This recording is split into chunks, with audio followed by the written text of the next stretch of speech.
안녕하세요. 오늘은 2020년 4월 2일 목요일입니다. 말씀을 묵상하는 것은 참 신비한 일인 것 같습니다. 종종 말씀을 묵상하며 읽는 것이 귀찮게 느껴지기도 하지만 부담을 넘어서 말씀을 곰곰이 묵상하게 되면 주님은 어김없이 말씀을 주시고 깨닫게 해주십니다. 그리고 그때 주신 말씀은 오늘 저에게 너무나도 필요한 말씀입니다. 달고 오묘한 그 말씀이라는 찬송처럼 오늘도 함께 말씀을 읽고 묵상할 때 우리 모두에게 오늘 내게 주시는 말씀을 발견하는 은혜가 있기를 소망합니다. 오늘 함께 묵상하고 나누실 말씀은 열왕기상 2장 1절에서 4절 말씀입니다. 열왕기상 2장 1절에서 4절.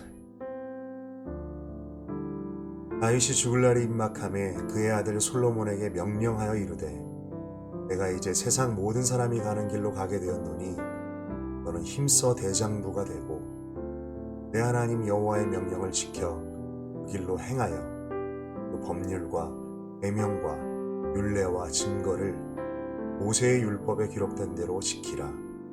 그리하면 내가 무엇을 하든지 어디로 가든지 형통할지라.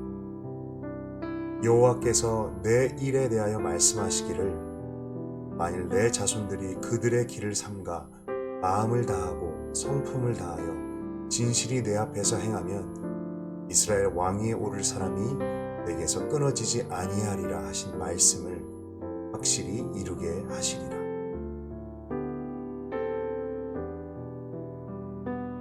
오늘 말씀은 다윗의 유언입니다.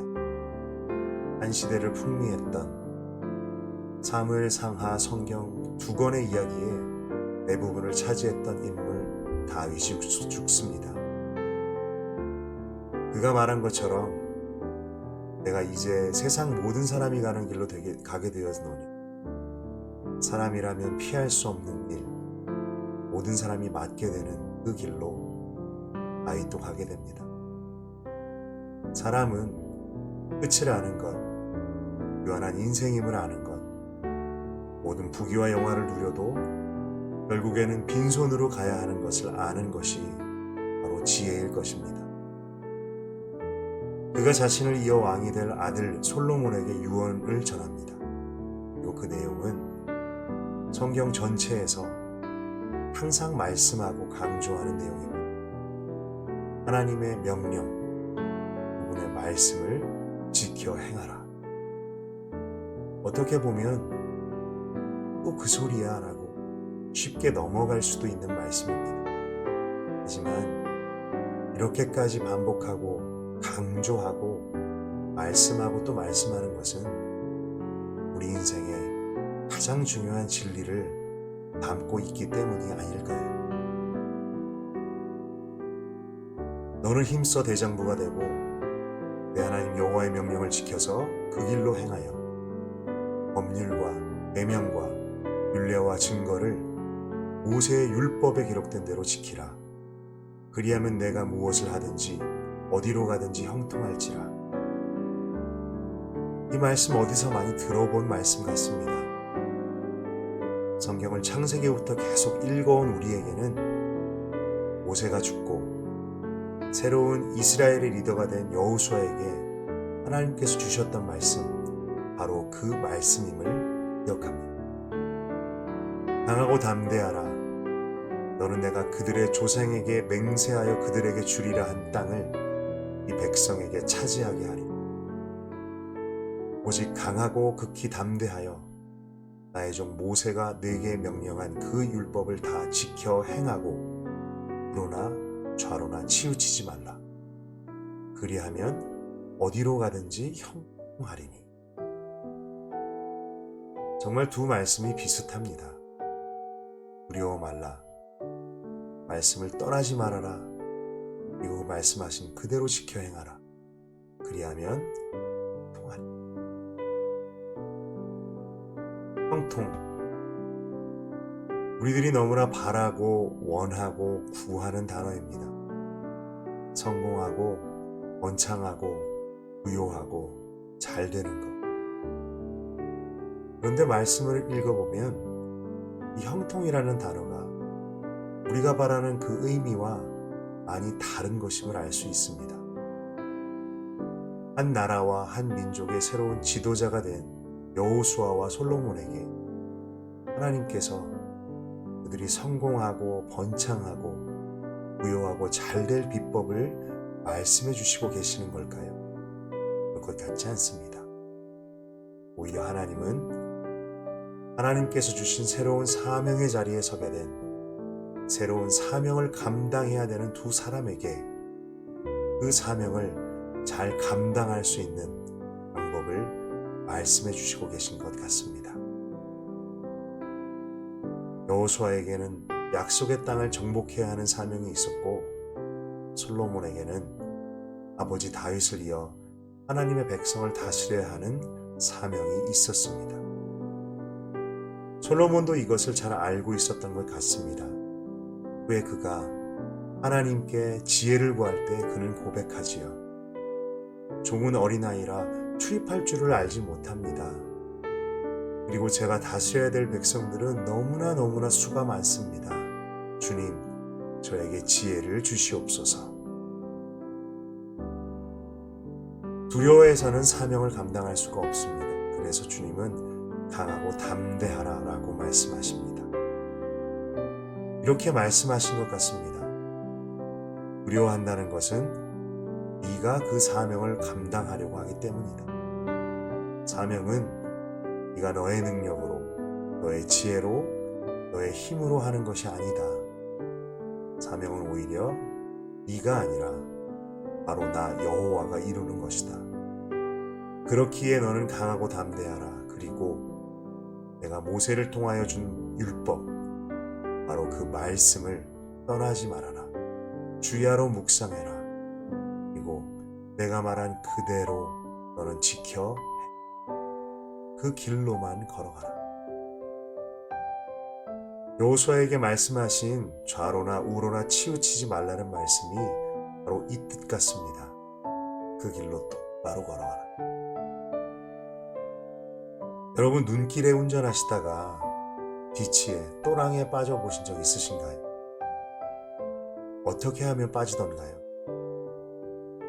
눈길의 핸들을 조금이라도 움직이면 그대로 차는 좌로 혹은 우로 빠지게 됩니다. 헬거리를 사는 우리들은 이 말씀을 더 잘 이해할 수 있을 것 같습니다. 정말 나의 힘으로 운전하여 가기에 위태위태한 눈길, 그런 눈길 같은 인생길, 우리가 핸들을 똑바로 주님 보여주시는 대로, 주님 말씀하시는 대로 그 길과 그 방향 그대로 핸들을 고정하지 않으면 안 됩니다. 말씀하신 그대로. 그리고 주님은 이어서 약속하십니다. 그렇게만 하면 형통하게 될 것이다. 이 형통은 분명히 부귀와 영화, 성공과 부요함, 명예가 아닐 것입니다. 이 형통은 하나님께서 그들에게 주신 사명을 막힘없이 감당하는 것, 그리고 그 사명을 주신 분의 뜻대로 감당하는 것. 그래서 하나님께서 약속하신 것들을 보고 받고 얻게 되는 그것을 말할 것입니다. 여러분에게는 어떤 사명이 있으십니까? 사명이라고 하면 너무나 거창할까요? 그렇다면 사명을 생각하기 전에 여러분의 인생의 목적, 인생의 목표는 무엇입니까? 우리가 이전까지 바래왔던 그 형통, 건강, 부요함, 부족함 없음, 성공, 지혜, 명예, 능력, 이런 것들이었습니까? 이런 것들은 결코 나쁜 것은 아닙니다. 아니, 좋은 것이지요. 바랄 만한 것들이지요. 하지만 성경은 우리에게 분명히 말씀합니다. 이런 것들은 좋은 것들이지만 인생의 목표가 되어서는 안 됩니다. 솔로몬의 경우를 생각해 볼까요? 그는 우리가 바라는 그 수많은 형통을 받았던 사람입니다. 정말 부러울 만큼. 열왕기상 4장에 보면 그의 시대에 이스라엘이 어땠는지를 기록합니다. 모든 백성이 바닷가에 모래알처럼 많았음에도 그들이 먹을 것에 부족함이 전혀 없었습니다. 온 나라에 전쟁이 없었고 평화가 있었고 그에게 군대가 많았고 재물이 많았습니다. 그리고 지혜와 총명이 세상에 누구보다 많아서 그 명성이 자자했습니다. 하나님의 축복이란 축복은 마치 다 받은 것처럼 분명 축복이었습니다. 그런데 그가 하나님으로부터 받은 사명을 잘 알고 있었던 때에 하나님의 백성들을 잘 다스리는 그 사명을 알고 낮은 마음으로 충성했을 때에 하나님은 이 모든 축복을 그에게 주셨습니다. 하지만 그가 받은 수많은 축복으로 인하여 그 사명을 잊어버렸을 때 하나님이 주신 복은 그에게 독이 되었습니다. 교만해서 하나님을 찾지 않게 하는 독, 부족함 없어서 하나님께 더 엎드리지 않게 하는 독, 평화를 지키기 위해 이방의 공주들과 결혼하면서 그와 그의 나라에 우상을 허용하게 되었던 독. 이 독들은 솔로몬에게 너무나 치명적인 독이 되었고 결국 하나님을 떠나고 하나님의 말씀을 버리게 됩니다. 그의 인생의 말년에 그가 받았던 사명, 하나님의 백성을 잘 다스리는 그 사명에 솔로몬은 결국 실패한 인생이 됩니다. 형통하지 않게 되는 것이죠.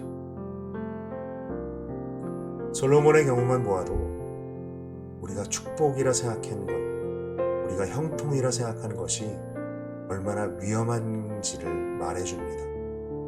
우리로 하여금 사명을 잊게 하고 사명을 주신 분, 인생을 주신 분을 잊어버리게 합니다.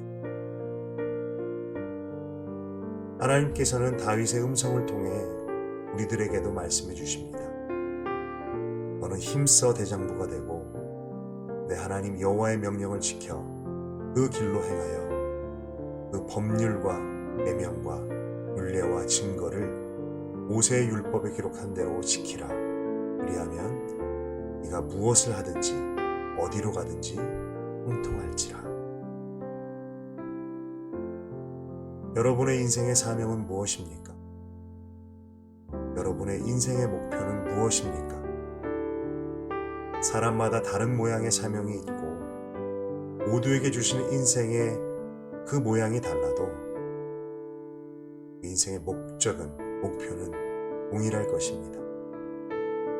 복의 통로가 되는 것, 축복의 통로가 되고 복음의 통로가 되는 것, 우리 각자의 삶의 자리에서 충성하며 하나님을 드러내는 것, 지극히 작지만 나의 섬김, 나의 인생을 통해 하나님의 나라가 세워지고 하나님의 뜻이 이루어지는 것, 그리고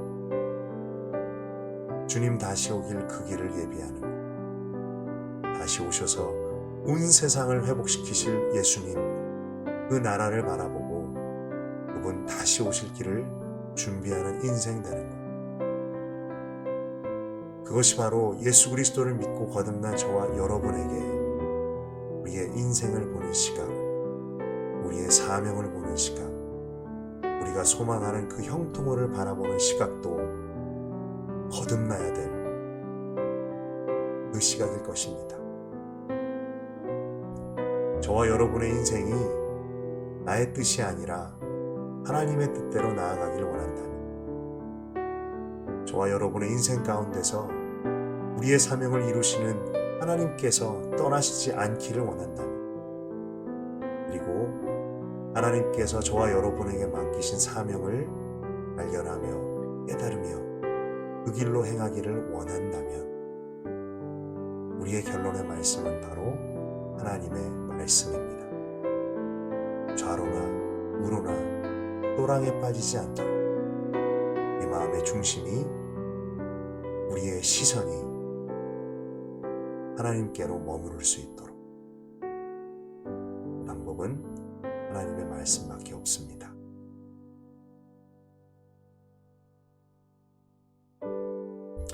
함께 묵상해 보았으면 좋겠습니다. 나의 삶의 시선은 어디를 향하고 있습니까? 세상의 형통입니까? 아니면 하나님께서 주신 사명을 형통하게 감당하는 그 일입니까? 나는 하나님의 말씀을 내 삶의 기준으로 삼고 있습니까? 하나님의 뜻과 말씀에 핸들을 고정하고 있습니까? 아니면 나의 뜻과 세상의 유혹 가운데 좌우로 흔들리고 있지는 않습니까? 그리고 두려워 말고 담대히 하나님의 사명 따라 살기 위하여 나에게 가장 필요한 것은 무엇일까요? 함께 한번 묵상해 보았으면 좋겠습니다.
이 시간 같이 기도로 오늘 함께 묵상하는 시간 마치기 원합니다. 하나님 아버지, 내게 주신 나의 인생이, 내게 주신 나의 생명이 하나님께서 목적을 가지고 뜻을 가지고 주신 것임을 고백합니다. 그럼에도 불구하고 저의 삶의 시선이 주님이 아니라, 주님 나라가 아니라 내가 원하는 세상의 형통일 때가 너무나 많습니다. 하나님, 그러나 기도하는 것은 나에게 인생을 주시고 또 거창한 단어이지만 나에게 맡기신 그 사명을 주신 그 주님의 뜻, 그 뜻 가운데서 나의 인생을 살기를 간절히 원합니다. 하나님, 내가 바라는 세상의 형통이 아니라 주님을 바라고 주님 주신 그 인생을 주님 뜻대로 살아가는, 막힘없이 살아가는 그 형통을 향해 살게 하여 주시옵소서. 그를 위해 하나님의 말씀을 내 삶의 기준으로 삼기를 원합니다. 하나님의 뜻과 하나님의 말씀에 나의 인생의 핸들을 고정하고 주님께서 말씀하신 그대로 똑바로 나아가기를 원합니다. 나의 나의 뜻, 세상의 유혹 가운데서 흔들리지 않고 주님의 말씀에 고정하여 그렇게 살아가게 하여 주시옵소서. 하나님, 세상을 두려워하지 않고 그렇게 말씀 따라 사명 따라 사는 인생 되기를 간절히 기도합니다. 예수님의 이름으로 기도드렸습니다. 아멘.